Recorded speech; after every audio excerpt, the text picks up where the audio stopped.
Hello everybody, it's Joe from Gadgetry Tech, and today we're going to talk about the Meze Liric 2, a recently announced brand new headphone from Meze, obviously based off the original Liric, which is a closed-back planar magnetic headphone. Just like the original Liric, they are sticking to the same price range of $2,000, both in EU and US, so that's a nice thing considering the Empyrean 2 had quite a bit of a price increase when that was announced. And with inflation and everything, I'm pretty happy that this is staying in the $2,000 range. It still uses a Renaro driver, and this is rated at a 61 ohm impedance with a sensitivity of 100 decibels, meaning it's fairly easy to drive. This kind of planar magnetic requires a little bit more current on the amp side, and I will talk about sources later in the review, and I will include chapters in this video to help you navigate to certain areas. This was sent to me for review by Meze. It will not affect what I say about it. I always highlight what I think are pros and cons of every product, what I liked or didn't like, and that's going to be the same case here. So I did want to thank Meze Audio for sending this to me, especially early on in the release cycle, because then I can give you my opinion prior to you possibly making your purchasing decision. I will have purchase links in the description below to take you to the Meze Audio site. If you do purchase through there, it will support the channel. I do have a small affiliate link set up with them, but I don't do this to make money solely off affiliate links. That's never my goal. Don't hesitate to purchase it wherever you like. I won't get mad, I promise, but that is there and it supports the channel. So I just wanted to fully disclose that. So I want to talk about the Meze Audio ownership experience from the beginning, because when you step into this price range of $2,000, you are paying for better sound typically. It doesn't always mean the product's going to be better, but it is definitely skewed towards the audiophile community, folks that are craving something either special, different, or absolute in terms of performance. Now, the Meze product line in general, depending on what price range you buy, even on their entry-level stuff, they really do cater towards the luxurious headphone ownership experience. And it starts with the packaging. You have a really nice, gorgeous printed box, no plain cardboard or anything. And this is also evident on some of their less expensive models, but with the Liric, you have this gorgeous case here that opens up and presents, wow, it's glowing. It doesn't really do this. This is how I felt when I opened it. These are just two lights. Inside are headphones like normal. And this is part of the whole unboxing premium ownership experience. Even if you never use this again, it's pretty cool that when you first unbox it, you at least feel like you're getting something higher end. So we're gonna move this aside so I'm not blocking my face the whole time and focus on this. Now I've been using this for a while, so yes, there's gonna be a few pieces of dust and lint on it. I've been demoing it and playing a lot of different music. So let's open this up. Now you get a few things. One, you're going to notice right off the bat, this is a different wood. The Meze Liric, the original, was all black. It's kind of like a textured hammered finish, just like this material is right here. And it looked really nice. It's sleek and it kind of blends in. The Liric 2, the easiest way to see it is you have this Macassar ebony wood, which this wood is very rich in striping and texture. A lot of people like this ebony wood. It's from Southeast Asia. And because of the nature of this wood, yours is going to look slightly different. You can see even these two, they're not like a spitting, mirror of each other. They complement each other to an extent from a tone, but the striping pattern's different. So yours is gonna look different too. I'm gonna move this aside because we're gonna focus a lot more with the headphone later, but I wanna talk about the cables. You do get a nice little pouch which has a pull string. You have a standard cable. This is a longer 3.5 millimeter cable. I'd say closer to 10 feet almost. It's probably about 7 or 8 feet. Removable 3.5 millimeter to 6.3 adapter, and then a standard 3.5 millimeter end on each side because this is terminated with a 3.5 connection, not mini XLR. Then you get a standard included 4.4 millimeter hand braided cable. It is a gorgeous cable. The length is shorter. To me, it's just right, and it works really well in a portable application because I know this sounds ridiculous, but some people do want to travel with really high-end headphones that aren't IEMs, for example. So there is some thought into the portability, and I like the fact that this cable is shorter because it works with some of my portable DACs. I'll talk about that in a moment. So I'm not going to get into the whole sound quality differences between the cables. I do think that part of why I would pay for a premium cable is simply just the looks, because it complements a headphone like this, and it's really well made.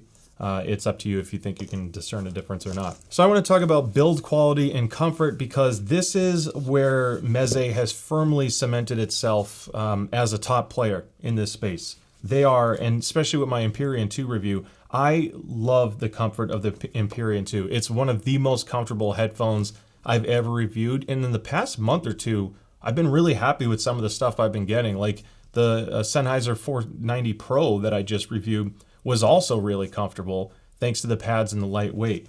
What this does is it still has really nice pads. It's a leather surface. That's what's touching your skin. And because of this, it's designed to help provide extra isolation. It's not as nice to me or nice feeling as the Empyrean 2 pad, but with respects of noise isolation and what you're going for with a closeback, you also need this to create a good seal, which is going to help your bass performance as well, which we'll get into the sound quality shortly. But this headband design and the way the resistance is and the articulation of the ear cups, the clamp force, the total weight of the headphone is just, it's so good. I mean, I could wear this for such a long period of time, which a lot of closebacks that have this kind of weight in the mid 400 gram area, typically you can only wear it for so long. This has a larger ear cup. It produces pressure very evenly on my head, so it's extremely comfortable. And there's no denying that the Meze products are built well. Anyone that's owned a Meze headphone has never really had issues with durability. However, just to take that a step further, they designed all of their headphones to be user serviceable. There's nothing glued. All of these parts have screws. You can remove everything. You can swap the pads, expose this gorgeous driver, the Renaro driver. And we're going to talk about this little sound tweak here in a moment. The head strap of all Meze audio products is pretty incredible. The padding on this is great. I like these little break points to relieve pressure because it just distributes the weight really evenly. And then these glides are so smooth. There's no clicky sensation to it, and it has a decent amount of grip. You can tell I'm actually pushing quite a bit to get it to slide. But once it's in place, it's pretty much going to stay there. And you are able to put it in the case once you've dialed in your height adjustment as well. You don't have to shrink it all the way just to get it to fit. So I like that little attention to detail. Now, as far as passive noise isolation goes, this is an important thing to discuss because it's a closeback, and the reason why you would buy a closeback is maybe to isolate yourself from exterior environmental noise. You know, if you're in a louder space, having good passive noise isolation will drown some of that out so you can enjoy your music. And it works the other way around. If you're in a quiet space but other people are present, you want good passive noise isolation so they don't hear everything that you're listening to and hopefully enjoying. So passive noise isolation is comparable to the original Lyric. I don't have the original Lyric anymore, but from what I can recall, because I didn't review it too long ago, it seems very much comparable. I will be talking about the Audeze LCD XC more later. The LCD XC is good passive noise isolation. It's comparable to this, but I feel like I get more consistent passive noise isolation with this simply because the way the articulation is, the clamp force, the pad design, it just happens to seal on my ear more consistently and as a result traps in the sound that I want to hear more often. So overall it's great. The slightly stronger clamp force means that even though I don't typically wear a hat when I listen to music, you can wear a cap like this and you actually still get good bass performance, and that also applies for people who wear glasses, provided the temples of the glasses are thin enough. So if you wear thin frames and you're concerned about listening to music, this is still an excellent pick even in closed-back form. All right, so I want to talk about sound quality first from an objective standpoint. You know, measurements taken off my rig. For those of you who don't know, I use a Gross style KB006X Pinaclone with an IEC 711 coupler going to an XLR preamp. It's a pretty straightforward setup. It's not like to be compared to a BK5128. So if you are looking at someone else's measurements of completely different headphone products, especially if they use a different rig, don't compare my measurements to theirs apples to apples, because just like the human ear is unique and we hear different frequencies differently from one another, it's almost like your audible fingerprint.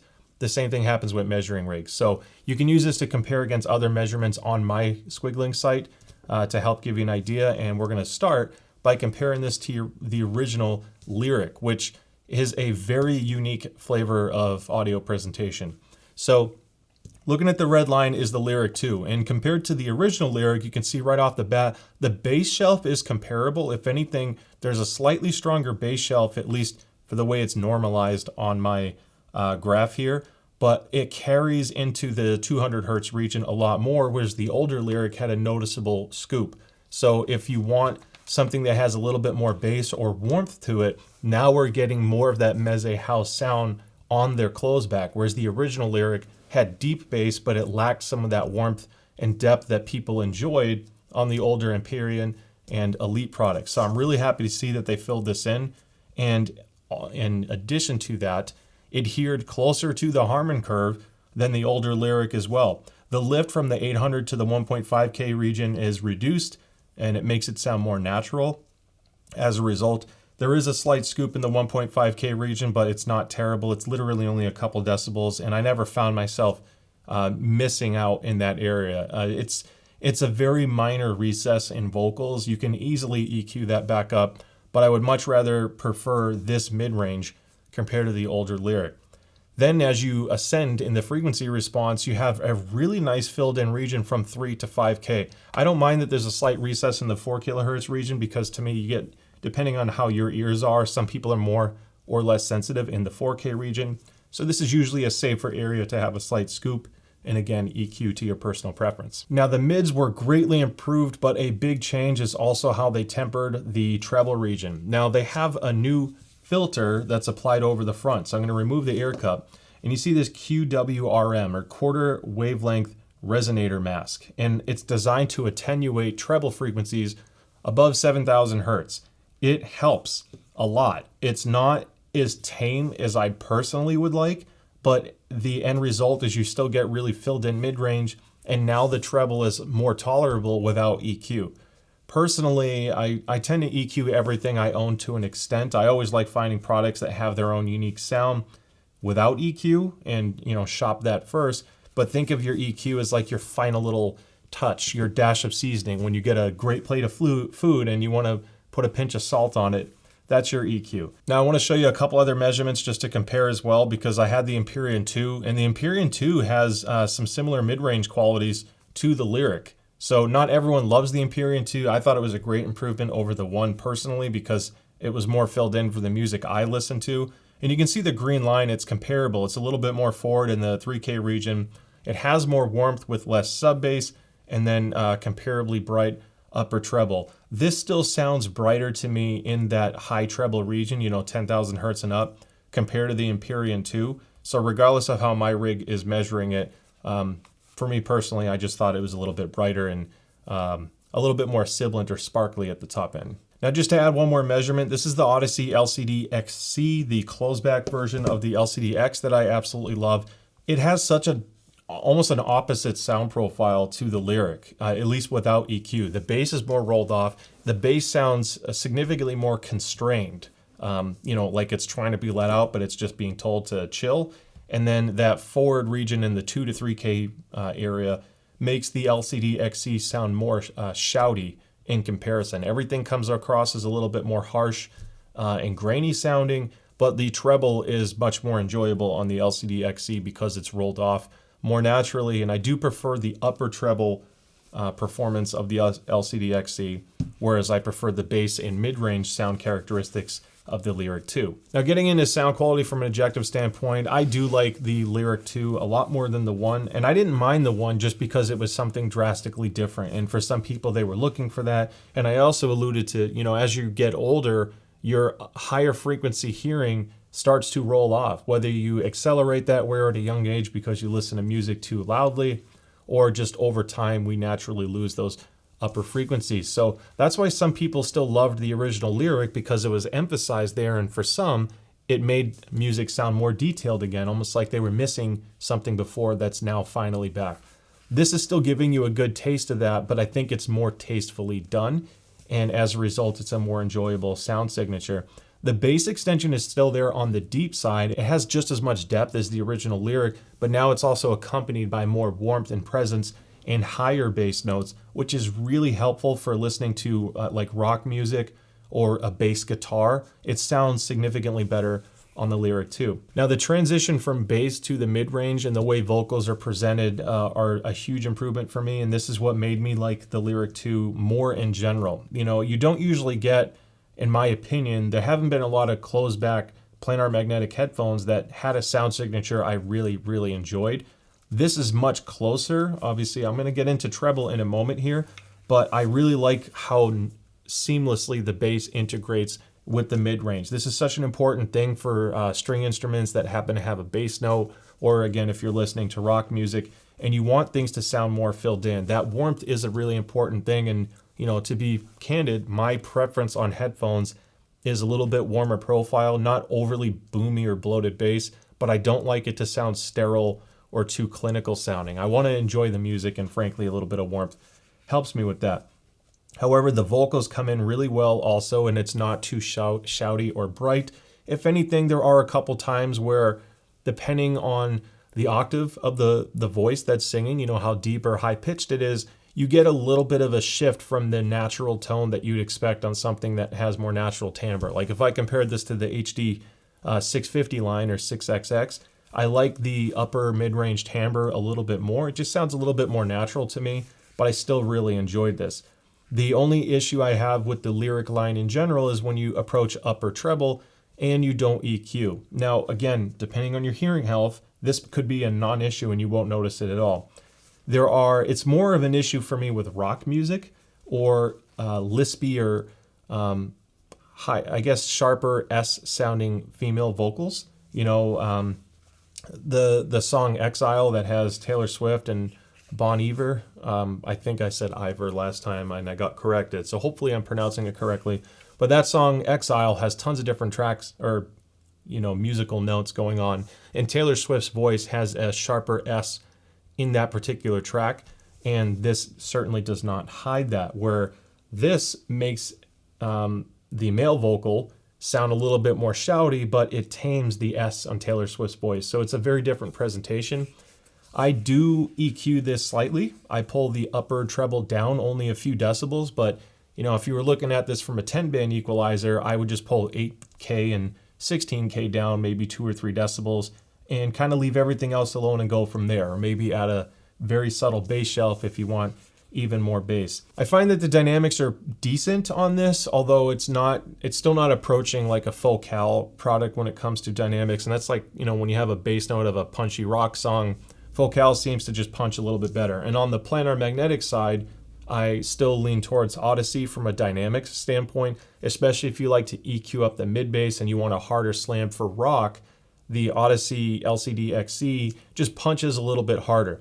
This is just a slightly softer bass, but the texture of the bass and how deep it digs is incredible. I really like this bass note for movie listening and tracks that have just longer bass notes in general, jazz music, EDM, and hip hop. I just got really excited listening to these because sometimes I kind of need a closeback. The environment's too noisy and open backs just don't do it for me. And I've been craving something like this for a lot of use cases because it's still extremely comfortable.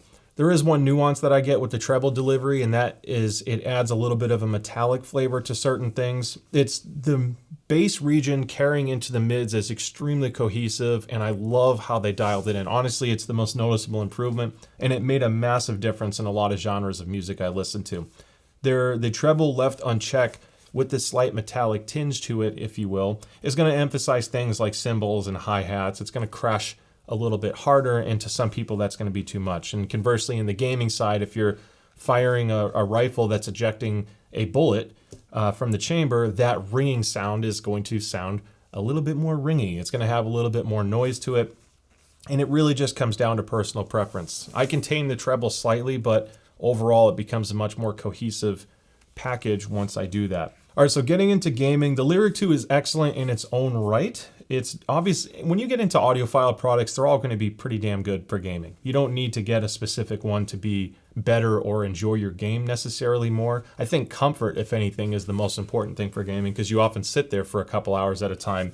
And I love this because now it's a closeback that sounds excellent for gaming, so other people in the house aren't going to hear your game. Or if you have a loud computer, you're playing in a noisy area, this just does such a good job, and it's so comfortable so you can wear it forever.